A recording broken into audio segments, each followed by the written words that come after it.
بہت زیادہ بلانے والے ہیں، ان کے ہاں چلا جاتا ہوں۔ میں نے دیکھا تو ان کا بھائی جو ہے ایسے چل رہا تھا تو ہاتھ میں تسبیح تھی، بات تھوڑی کرتا تھا، تسبیح زیادہ پڑھتا تھا۔ اس کا دبئی میں بہت بڑا کاروبار، جسے کہنا چاہیے بہت بڑا کاروبار دبئی میں۔ کہنے لگا گاڑی میں جا رہا تھا،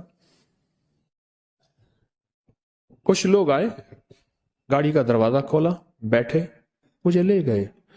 پھر میرے گھر والوں کو مہینوں پتہ نہ چلا، اور اس کے بعد بڑی اذیتوں کے بعد میں چھوٹا۔ اب وہاں بیٹھ کے پھر اللہ ہی تھا تنہائی میں، اور تو کوئی تھا ہی نہیں۔ کہا کہ وہ اللہ سے ذکر کرنے اور باتیں کرنے کی ایسی کوئی مجھے عادت سی پڑ گئی ہے، اب لوگ مجھے کہتے ہیں کہ آپ جیل کی اذیتوں کی وجہ سے خاموش ہو گئے ہیں۔ میں لوگوں کو لاکھ کہتا ہوں، نہیں، وہ مانتے نہیں۔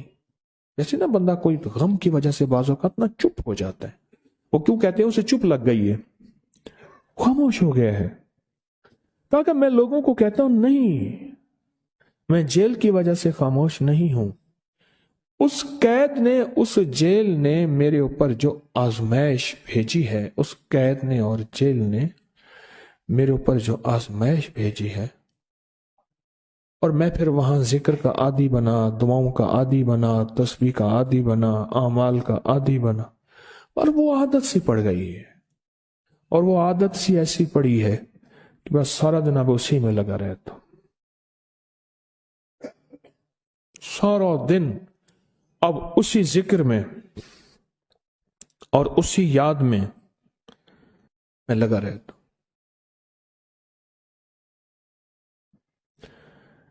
کہیں ایسا نہ ہو ہم بھی اگر ذکر سے غافل ہوئے، تسبیح سے غافل ہوئے، خدا نہ خواستہ ایسی آزمائش آ جائے، اور پھر ہم ذکر اور تسبیح اور اعمال کے عادی بن جائیں، اللہ سے عافیت مانگے۔ اور اگر ہماری زبانوں پہ تسبیح ذکر آ گیا ہے عافیت کے دنوں میں، تو سمجھ لیں یہ اس کی عطا ہے، یہ اس کی نعمت ہے، یہ اس کی کریمی ہے، یہ اس کا فضل ہے۔ اس نے بہت بڑی آزمائش سے پہلے ہمارے اوپر اتنا کرم کر دیا، اس کا بہت بڑا کرم ہے۔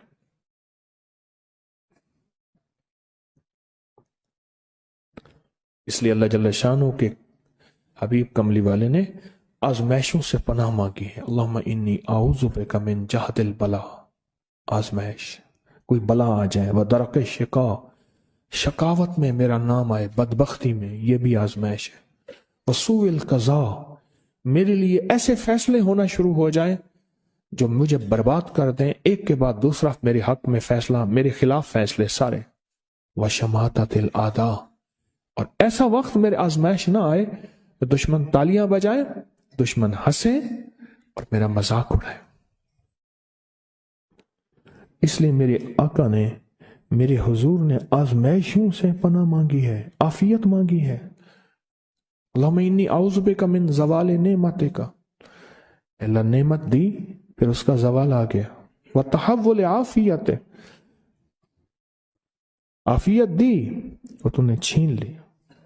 اللہم انی اعوذ بک من زوال نعمتک وتحول عافیتک وفجاءت نقمتک وجمیع سخطک، اے اللہ کو میرے اوپر ایسے حملے ہوں اور سختیاں میرے اوپر شروع ہوں، مولا میں اس سے پناہ مانگتا ہوں۔ میں مانگتا کیا ہوں؟ ربنا آتنا فی الدنیا حسنۃ، اس سے دنیا کا بہترین پیکج مانگتا ہوں، وفی الآخرۃ حسنۃ، تو اس سے آخرت کا بہترین پیکج، شاندار، لاجواب، بہترین۔ ہاں، آزمائشیں، مصیبتیں، تکلیفیں، حوادث، حادثات، ناکامیاں، بیماریاں، پریشانیاں، میں نہیں مانگتا مولا۔ اللہم انی اعوذ بک من الہم والحزن، ہم کہتے ہیں ٹینشن کو، انزائٹی کو، اسٹریس کو، ڈپریشن کو، اندر غم ہے باہر پتہ ہی نہیں، اس کو ہم کہتے ہیں۔ اور حزن کہتے ہیں جس پہ ہائے ہائے ہو۔ اے اللہ میں تجھ سے اندر کا دکھ جو مجھے دیمک کی طرح کھائے، اور باہر کا دکھ جو مجھے تڑپائے، اندر کا دکھ کھائے اور باہر کا دکھ تڑپائے، اللہ میں اس سے پناہ مانگتا ہوں۔ ہم والحزن، عجز والکسل، ایسا کہ میں عاجز ہو جاؤں یا میرے اوپر سستی غالب ہو جائے۔ کتنے لوگ ایسے ہیں ان کے اوپر سستی غالب ہے، بہت بڑی مصیبت ہے زندگی کی۔ میرے آقا کملی والے نے اس سے پناہ مانگی، اللہ کے حبیب میرے آقا نے آزمائشوں سے پناہ مانگی ہے۔ اللہم انی اعوذ بک من الفقر والکفر، اے میرا مولا مجھے کفر سے اور فقر سے بچا۔ فقر ایسا، غربت ایسی آئے کہ میرے ذہن میں ہر وقت لوگوں کی جیبوں پہ نظر ہو، ہر وقت لوگوں کی جیبوں پہ نظر ہو۔ یہ دو وقت میں ہوتا ہے، ذہن نشین رکھیے گا۔ اس فقیر کا تجربہ ہے، ایک جب طمع بڑھ جاتا ہے، لالچ بڑھ جاتی ہے، اس وقت لوگوں کی جیبوں پہ نظر ہوتی ہے۔ جب فقر بڑھ جاتا ہے، غربت اور تنگ دستی اور فقیری بڑھ جاتی ہے، پھر لوگوں کی جیبوں پہ نظر اس کی ہوتی ہے اور اللہ کے خزانوں پہ نظر نہیں ہوتی یا کم ہوتی۔ اے میرا مولا مجھے فقر سے بچا اور کفر سے بچا، کہ ایسا وقت نہ آئے میں اپنا دین بیچ بیٹھوں، اپنا ایمان بیچ بیٹھوں۔ ہمارے ایک مخلص تھے عبد الوحید سلیمانی صاحب رحمۃ اللہ علیہ، کہنے لگے انارکلی میں میرا ایک دوست تھا، تو میں اس دوست کے ساتھ زندگی گزری، پنجاب یونیورسٹی میں اکٹھے پڑھتے تھے۔ تو پھر پتہ چلا کہ وہ بہت مالدار ہو گیا، اسلام آباد کے ایک بہت بڑے سیکٹر میں گیا تو اس کا گھر دیکھا، گاڑیاں، بڑا گھر، اور یہاں اس کے پاس ایک پرانی سی پتلون ہوتی تھی اور غربت ہوتی تھی، اور انارکلی کے کسی اوپر چبارے کے کسی کمرہ لیا ہوا تھا۔ تو میں نے اس کا نام لے کے پوچھا یہ کیا؟ اس نے ایسے سینے پہ ہاتھ رکھ کے کہا بس یہی بیچا ہے، اب باقی سب ٹھیک ہے، سینے پہ ایمان بیچا ہے، سب کچھ مل گیا۔ اللہ میرے پر وہ وقت نہ لا جب میرے اوپر فقر غالب آ جائے یا کفر آ جائے۔ میری آقا کملی والے نے آزمائشوں سے پناہ مانگی، اور آپ حضرات کتنے خوش قسمت ہیں، اس کی شان کریمی اللہ نے آزمائشوں سے بچائے، اور انشاءاللہ ان نام کی برکتوں سے، ان دعاؤں کی برکتوں سے، ان تسبیحوں کی برکتوں سے، اس اللہ کے نام لینے کی برکت سے انشاءاللہ اللہ اور آزمائشوں سے بچائے گا۔ اللہ نے بغیر آزمائشوں کے ہمیں اپنا نام دے دیا، اپنے نام کی تسبیح دے دی، اپنا ذکر دے دیا، اپنی یادیں دے دی۔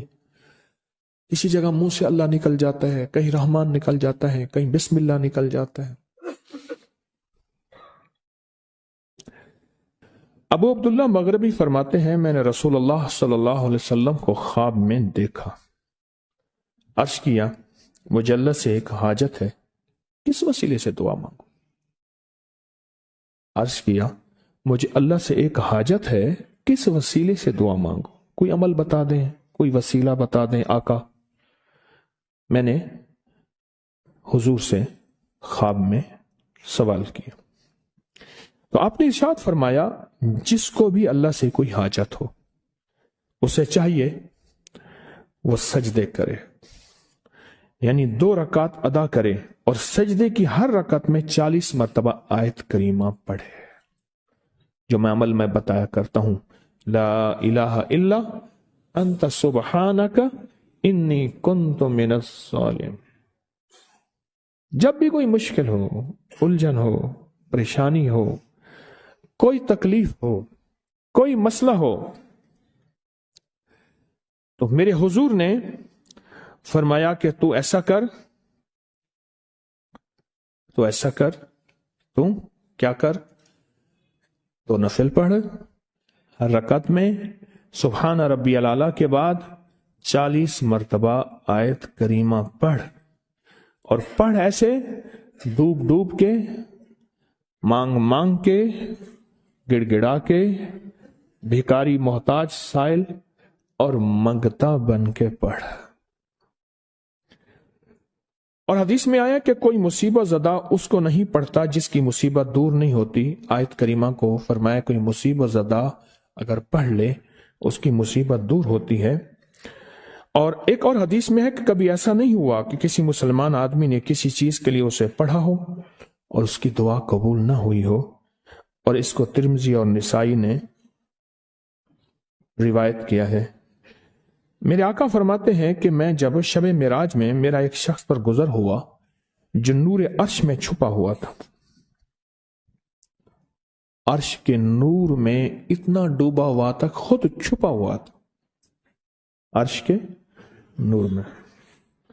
میں نے پوچھا یہ کون ہے؟ یا کوئی فرشتہ ہے؟ فرمایا نہیں۔ میں نے کہا تو پھر یہ کون ہے؟ فرمایا ایک انسان ہے، جب دنیا میں تھا تو یاد خدا اسے اس کی زبان پر تر و تازہ رہتی تھی، اس کا دل مسجد میں لگا رہتا تھا، آج اللہ کے حضور یہ نور عرش کے نور میں اتنا ڈوبا ہے کہ خود چھپ گیا۔ دو چیزوں کی وجہ سے، ایک، اس کی زبان ہر وقت اللہ کی یاد سے تر و تازہ رہتی تھی۔ جو دم غافل سو دم کافر، میں نے مرشد سبق پڑھایا ہو۔ حضور کہتے ہیں میں مرشد کے پاس گیا، میں نے کہا حضرت کو نصیحت فرما دیں۔ فرمایا میری نصیحت یہی ہے، جس دم غافل ہوگا سمجھ لے وہ دم تیرا کافر ہے۔ اور کافر کے معنی اصل ہیں انکار کے، وہ تیرا دم اللہ کے ساتھ جڑا ہوا نہیں ہے۔ پر میں ذکر کرنے والوں کی مثال زندہ کی ہے اور ذکر نہ کرنے والوں کی مثال مردہ کی ہے۔ حضرت خالد بن ولید نے فرمایا ایک طرف ہزاروں تھے